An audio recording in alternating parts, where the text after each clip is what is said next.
하나의 또 중요한 하드죠. 스마트워크 관련된 내용들입니다. 그래서 스마트워킹을 이제 효과적으로 할 수 있는 저희의 이제 방안이나 저희의 생각을 좀 같이 공유하는 그런 시간을 좀 가져보도록 하겠습니다. 최근에 이제 스마트워크가 활성화된 몇 가지 이유가 있는데요. 에릭 슈미스가 이런 얘기를 했습니다. The network will be truly be the computer. 이제는 그 컴퓨터 자체가 중요한 게 아니고 항상 액세스 되는 네트워크와 연결되는 그런 컴퓨터가 이제 상당히 중요한 시대죠. 여러분들도 여러분들의 손 안에 항상 컴퓨터를 한 대씩 들고 다니지 않습니까? 네, 스마트폰이라고 불리는. 네. 그래서 항상 그 뭔가 이렇게 연결되어 있는 상태에서 원하는 일들을 항상 빠르고 쉽게 처리할 수 있는 환경들이 이제 많이 확산되고 제공되는 것 같습니다. 저희 회사 같은 경우에는 이제 구글 앱스를 처음부터 쓰고 있었는데요. 뭐 이메일부터 시작해서 최근에 이제 행아웃까지 아주 유용하게 쓰고 있습니다. 스마트워크를 도입하는 몇 가지 이유가 있는데요. 첫 번째는 이제 신속한 의사결정입니다.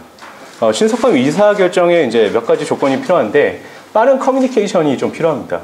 빠른 커뮤니케이션이라는 게 무엇일까요? 주로 이제 대면을 해서 이야기하는 경우가 상당히 좀 사람의 이제 얼굴을 보면서 이야기하기 때문에 좀 더 빠른 커뮤니케이션이 될 수도 있지만 뭔가 정리해서 이제 얘기해야 될 경우가 많죠. 그래서 주로 사용하시는 게 이제 이메일 같은 걸 사용하시고 최근에 이제 SNS를 이제 많이 사용하시죠. 그래서 뭐 페이스북이나 뭐 트위터나 기타 등등의 것들을 통해서 이제 커뮤니케이션을 촉진합니다. 그리고 또 스마트워크를 추진하는 게 이제 또 시간과 그 어떤 공간의 효율화가 있습니다. 같은 시간대를 꼭 쓰는 것보다 커뮤니케이션이 빠르다고 그리고 커뮤니케이션이 원활하다고 한다고 하면 내가 꼭 내 시간을 회사 안에서 쓴다기보다 원하는 시간에서도 편하게 쓸 수 있고 그걸 통해서 어느 장소에 있든지 내 시간을 유용하게 그리고 공간 같은 경우에도 꼭 그 회사 안에서만 쓰는 게 아니고 뭐 가까운 커피숍에 가서 아니면 집에서든지 이렇게 쓸 수 있게 되는 거죠. 그리고 이제 그러면서 이제 조금 더 이제 창의성이 촉진되는 것 같습니다. 네. 그리고 네, 그걸 통해서 업무의 효율화, 그 다음에 이제 경영 성과를 이제 좀 더 좋게 창출할 수 있는. 그래서 결과적으로는 이제 어떤 기업이나 조직 아니면 개인의 이제 경쟁력을 계속 키워갈 수 있을 거라고 생각을 합니다. 그래서 이제 스마트워크를 당연히 필요하다. 스마트워크 시대고 스마트워크를 할 수 있는 충분한 여건이 되고 있다라고 대부분 판단하시는 것 같아요. 처음에 이제 스마트워크 아니면 워크 스마트라는 얘기가 나왔을 때는 그게 정말 과연 가능한가? 아니면 그걸 통해서 우리 조직이 이제 혁신될 수 있을 것인가? 아니면 내가 하는 업무가 좀 더 효과적일까라는 그런 의문점들이 많았지만 이제 스마트폰 같은 경우에 많이 도입이 됐고 도입된 지 벌써 2, 3년째가 되고 있기 때문에 많은 부분들은 그걸 통해서 이제 당연히 뭐 외부에서 이메일 보거나 답장 보내는 건 당연한 거고 그걸 통해서 문서 같은 것도 쉽게 연동할 수 있고 기타 등등의 복잡한 작업도 거기다 처리할 수 있다라는 또 확신 같은 게 이제 들어가는 것 같습니다. 근데 이제 스마트워크를 추진하려고 하다 보면 스마트워크에 필요한 인프라가 구축이 되어야 됩니다. 그리고 정보보안 및 프라이버시를 좀 보장해야 되고요. 왜 그러냐면 뭐 집에 있든 아니면 내가 휴가를 가든지 거기서까지 이제 일을 해야 되는 어떤 그런 상황도 벌어질 수 있죠. 반대로 이제 대면에서 일을 하지 않기 때문에 인사나 아니면 어떤 조직에 대한 그런 밀집도 이런 것들이 떨어질 수 있는 부분이 좀 있습니다. 그래서 전체적으로는 이제 조직 문화를 개선해야 되는데요. 요 밑에 그림을 잘 보시면 그 컴퓨터 앞에서 일하시는 분들도 있지만 저쪽에 이제 스마트폰이나 기타 등등을 가지고 같이 생각을 나누시는 분들도 있고 이를 협업하시는 그런 모습이 보입니다. 반대로 여기 같은 경우에는 이제 정보 보안을 어떻게 해야 될 것인가, 어떻게 커뮤니케이션 촉진할 것인가 그런 것들을 고민하시는 분들도 있죠.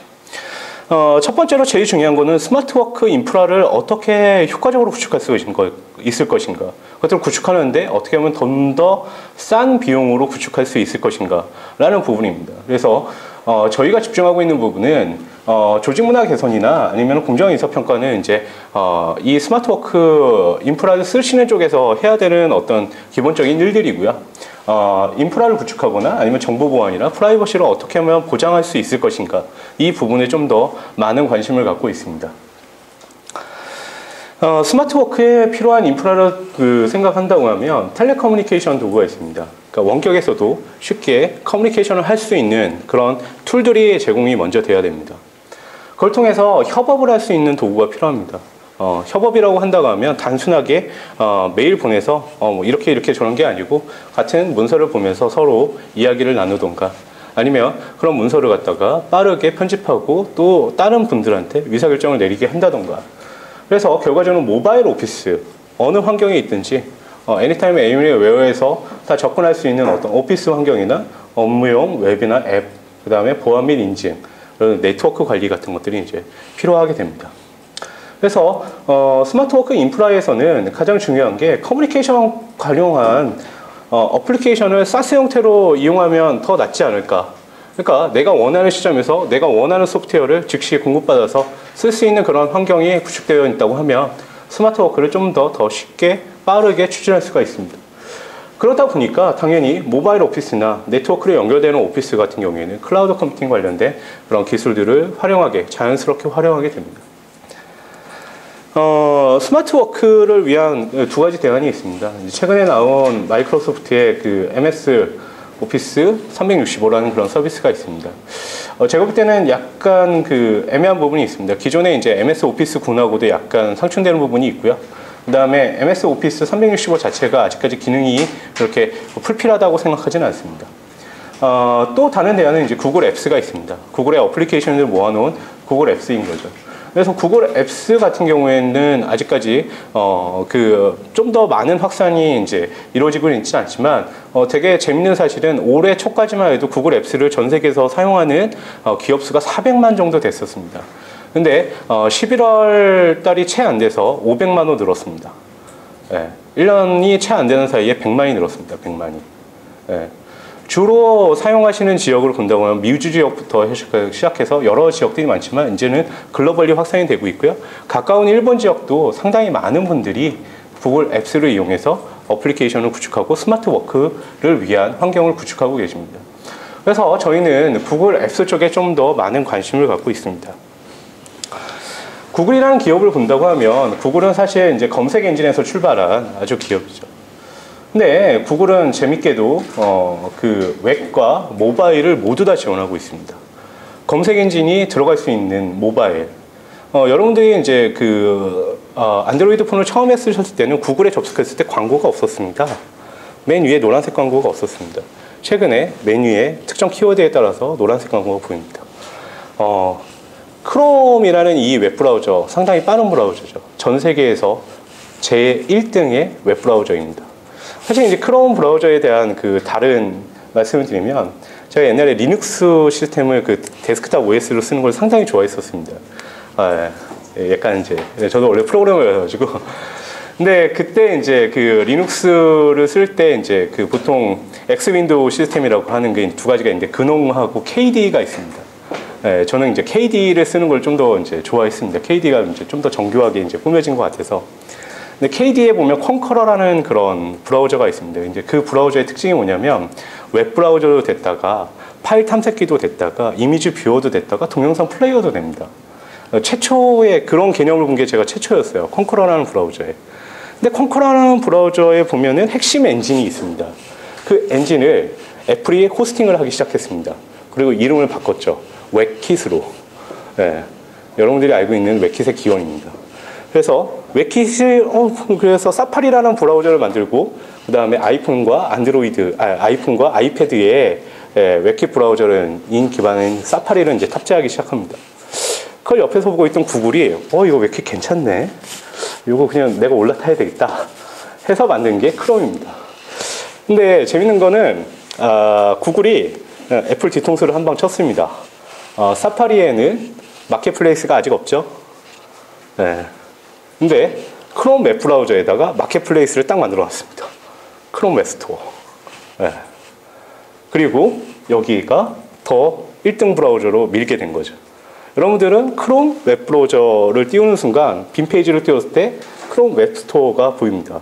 들어가서 원하는 어플리케이션, 서드 파트 앱들, 쉽게 얘기하면 플러그인 같은 그런 것들을 쉽게 깔아 쓰시게 되는 거죠. 그래서 더 크롬 웹 브라우저를 더 많이 쓰게 되는 그런 동기가 됐습니다. 모바일 시장을 사실은 그 아이폰이 앱스토어라는 걸로 좀 더 빠르게 장악을 했다고 하면 웹브라우저 시장은 똑같은 전략으로, 사실은 똑같은 전략으로 구글이 좀 더 빠르게 잡아가는 것 같습니다. 이뿐만 아니고 구글은 이제 좋은 오픈된 플랫폼을 갖고 있습니다. 오픈소스인 이제 안드로이드와 크롬이 있고, 오픈된 서비스인 구글 앱스가 있습니다. 이뿐만 아니고 이제 오픈 API가 있는데요. 여기 보이는 거 말고도 제가 알기로 그 44조인가? 하여튼 그 정도로 많은 오픈 API들이 있고요. 오픈된 인프라스트럭처를 갖고 있습니다. 구글 앱 엔진 같은 경우에는 거의 물론 파스 플랫폼이 그 전부터 있었지만 전 세계적으로 월드와이드하게 써 있는 파스 플랫폼으로는 거의 처음에 나왔습니다. 2008년도에 나왔으니까요. 그뿐만 아니고 구글 코드, 그 다음에 GWT, 구글 웹 툴킷, 그 다음에 구글 프로젝트 등을 이용해가지고 프로젝트를 또 호스팅하고 있습니다. 그래서 구글 자체만 잘 써도 사실은 일정 부분 이상이 다 해결될 수 있는 그런 환경을 점점 만들어가고 있어서 제가 볼 때는 구글이 그냥 단순한 그런 검색 엔진 회사가 아니고요. 어떤 플랫폼을 제공하는 회사, 거기다가 이제는 이제 서비스 영역까지 넘어가고 있는, 그래서 모든 걸 장악하려고 하는 그런 회사로 보이기는 합니다. 제가 이제 구글 앱스에 주목하는 것들은 수많은 기능들입니다.